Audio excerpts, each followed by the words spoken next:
Sexual dysfunction for men and women doesn't mean just one thing. It can mean a whole bunch of things. Lack of libido can be emotionally related, yes or no? Yes. Good. So painful intercourse, there's actually a name for that. It's called dyspareunia. D-Y-S, pareunia, okay? No desire, okay? How else does that manifest itself? I have a headache. That's an excuse for no desire, maybe. It's very difficult for people to come to the doctor and talk about sexual function for men. And it's even more difficult for women to do that. There are psychological reasons, and that's one of the big issues. So when you think about depression, how could you have enough energy or interest or excitement to be involved sexually, or to experience anything sexual, or to feel good about yourself where you want to feel whatever feels good about sexual stimulation?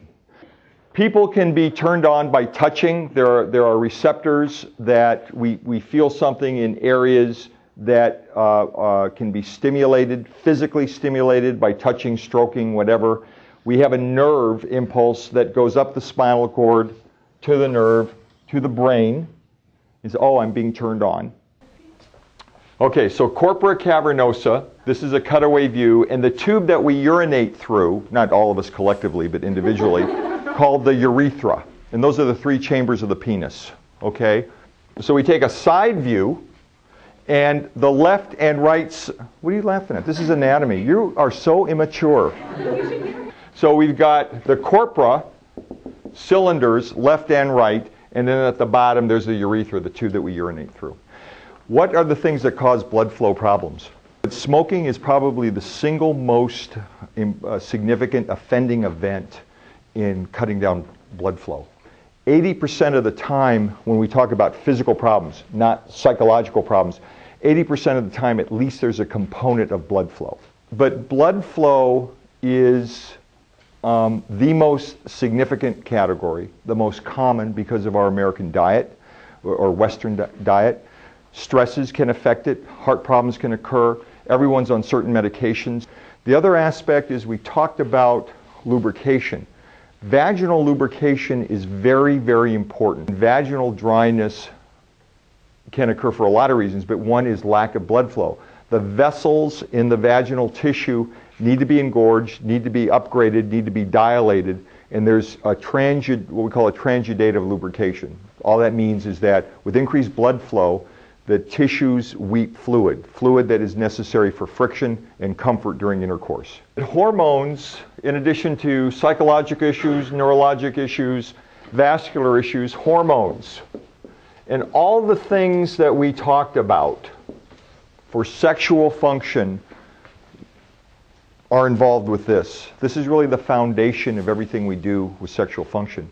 So the testicles make the hormones, okay, some of the hormones. Okay, what other organ in the body makes hormone?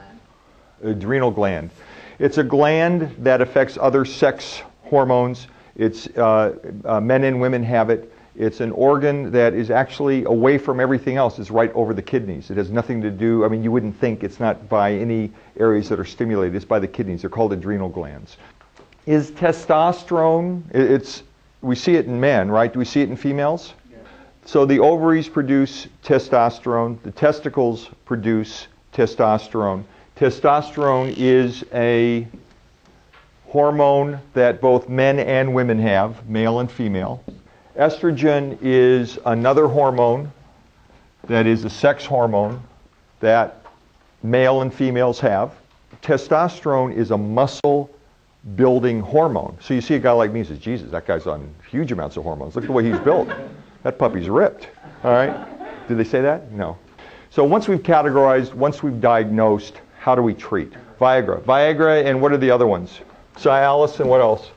Levitra. If someone presents to the clinic with low libido, men with low libido, and they say, well, give me one of those Viagras, and their testosterone is too low, I haven't helped them, all right?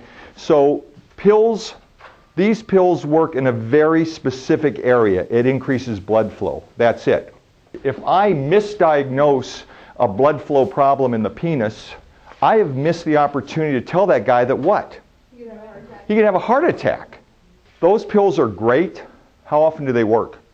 The pharmaceutical companies say about 75–80% of the time. Most of those don't work as well as we would like them because they've not been adequately evaluated. It doesn't work as well as the company tells. It's great for those people in the 60% group. Okay? Now, it improves blood flow.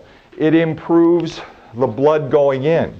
But one of the problems that we didn't talk about is that some people don't have good erections because the erection is lost too quickly. So there's two categories of women who do really well with these pills. One is a group of women who either have good hormones or who had bad hormones and are supplemented. Okay, so the hormones have to be good for the pills to work in men or women. The use of SSRIs, antidepressants that impact serotonin, the pills are good for a variety of reasons. When they don't work, all right, we have other opportunities to cure. One opportunity is injection therapy. Popularized in the 80s, popularized in the porno industry, all right, because you had to perform to get through medical school. I don't want to talk about it. But it was performing without really getting into sexually excited. You're not really interested in the partner. You're there for a paycheck, and you got to perform on camera, kind of like what I'm doing. Vacuum tumescence devices. It's an exercise program that is legitimate. I've been doing this for, I don't know, 20 years. It's only been the last couple years that I really bought into this, and there's some very specific reasons that we can talk about later. But there's some value in stretching that tissue out in exercising. We use it for exercise.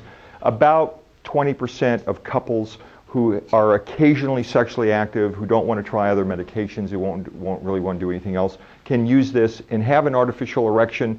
Heavy marijuana users will have an impact on increased estrogen, which impairs fertility. So one of the first things I ask about is recreational drugs. Are you smoking a lot of marijuana? Stop, and hopefully the sperm production will improve. The other aspect of that is that it affects testosterone and libido and energy and orgasm. Stop. It might improve it. So I hope your questions were answered. I hope you were entertained, and I appreciate your time, and good luck to you guys. And thank you.